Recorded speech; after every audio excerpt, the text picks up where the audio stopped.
For the past 3 years, I've been investing myself into learning different skills, like knowing how to cut your own hair or cut the hair of other people, or knowing how to repair your phone or other people's electronic devices, because I own these tools and I just bought them for the purpose of studying.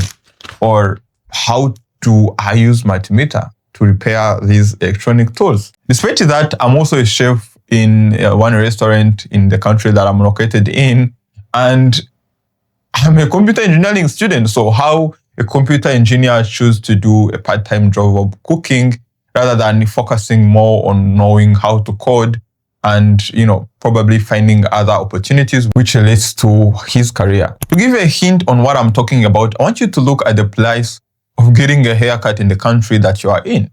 Maybe the price is still low as compared to owning your own software like this simple website. But I believe that in the very near future, we're going to start seeing these low-level income skills boosting in a way that people want them. And we already started to see it in these developed countries. In this video, I'm going to tell you 3 facts that made me change my mind on how I used to view computer engineering career. First of all, let's talk about how these entry-level tech roles are being wiped out by the use of AI. And this is gonna reach on every person. So how do you become a senior without first becoming an entry-level or junior software developer? Because if you're not allowed to enter into a job role, so then you're not going to get skills which are going to make you become a senior. Which means that after graduating from college, you might spend many years without having a job. And you will never become a senior developer unless you become entry-level developer. So that's why you might need to consider how you think of these simple jobs, like knowing how to shave people or knowing how to cook in the restaurant. Because it seems like these jobs which involves physical appearance of a person is going to be hard for AI to replace it. Though also AI is becoming very good at these jobs, but it is going to be harder for them to adapt to human environment. So then it is going to take a long period of time for these engineers to figure out how they can integrate these AI systems into the real world physical activities. Going to the second fact is what we call Moravec's paradox.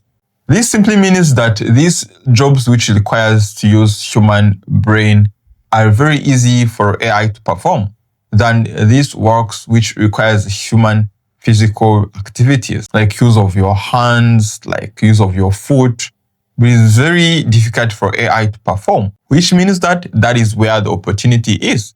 If I hold this machine when I'm shaving a person or shaving myself, it is going to be difficult for AI to figure out how it is going to hold this machine and shave a person to his or her desire. You should start to see these jobs which requires human physical activity as the opportunity to survive in the future, because I think it's where the opportunity is going to be in the very near future to come. The third fact, which is very important to me, is that if I'm learning how to know how to shave, it doesn't mean that I'm going to become a barber. Or if I'm learning how to repair a phone, it doesn't mean that I'm going to repair phones for other people. But I may start to repair phones of my own.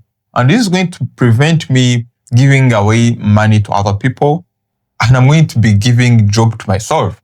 If I become, let's say, a junior software developer at a certain company and I'm lucky enough to get that job, this means that I'm going to save money for doing those activities that other people were going to do for me. That's when I got a job as a junior developer in a certain company. But what if I don't get a job, which is likely to happen? I'm going to use my skills to start maybe a business or to start giving service to other people. And this is going to make me money. And nowadays, what I realized is that be it you are a software engineer or you are a chef in a certain restaurant or you are owning your barber shop, I think the salary is going to be all the same. But most people don't realize that. They think that becoming a software engineer earns a lot more than a person who is working in a barber shop. But basically, the salary is going to be the same, provided that each of the person worked very hard. The world is changing at the fastest speed for some people to really see it. You're seeing Amazon laying off like 2,000 people. That's a very large number of people. And you're seeing like companies like Microsoft laying off people. And you think that maybe it's because they are not hardworking people in their laws. So then that's why they fired them off. But that is not the exact cause of that. The cause is very clear and simple. These AI systems which are being developed are really good at doing these simple jobs which requires use the low-level human brain. If you know that your job requires you to use calculations, data entry, thinking, and using formulas to carry out things, know that you are at risk of being replaced by AI automation. Because it is very easy for these AI systems to do these kind of jobs. What you have to do is to start diversifying your skills. Don't think that the fact that you're good at coding is enough. What if AI becomes very good more than you are? Then it is going to replace you.